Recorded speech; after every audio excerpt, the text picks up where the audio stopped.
呢個叫死結，你嘅死結都好難解開㗎，就好似嗰啲 zip file 咁樣啦，係完全解唔開嘅。OK， 大家留意到係好難解得開嘅。幾經辛苦咧，終於咧係扯爛呢一個袋之後咧，就喺裏面咧攞個 iBox 出嚟啦。跟住你打開到個 iBox 啦，發現裏面有好多芡咧係滴晒出嚟㗎。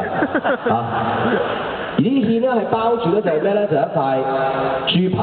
呢塊豬扒咧就係iPod， 由於呢塊 iPod 都好硬嘅關係，所以用刀咧係鋸唔到佢㗎，然之後用叉咧乜叉都會斷嘅。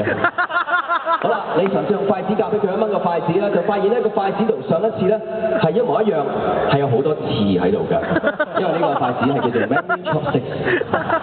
好啦，你嘗試咧就係將個筷子咧夾起嗰塊 iPod 係擺起嗰個飯盒另外一邊咧，嗰個盒咧係會反㗎，再試多次再反㗎。呢個咧就係叫做 iBox Shuffle。好啦，當你打開咗之後，你想閂翻佢，發覺個鎖壞咗，即係個 iLock 係壞咗㗎，你冇辦法 lock out iLock。好啦，飯盒打開咗之後咧，咁唯有要食啦，於是乎你攞個匙羹啦，想滗嗰啲飯，你發覺個匙羹已經係軟腍㗎，啲匙羹係完全滗唔到啊，嗰啲硬到石頭嘅飯㗎。呢一個就叫做 ice spoon。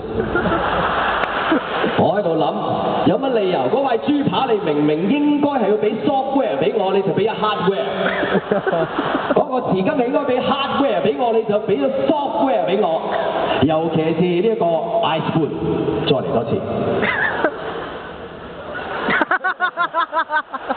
第二場好啲可能會。尤其是個 ice spoon， 我每次猜個 ice spoon 嘅時候就同佢講：你係咪咁侮辱我？我已經捱緊飯盒㗎啦，你可唔可以俾翻做人嘅少少尊嚴俾我啊？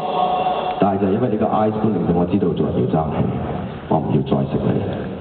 我諗起周潤發先生曾經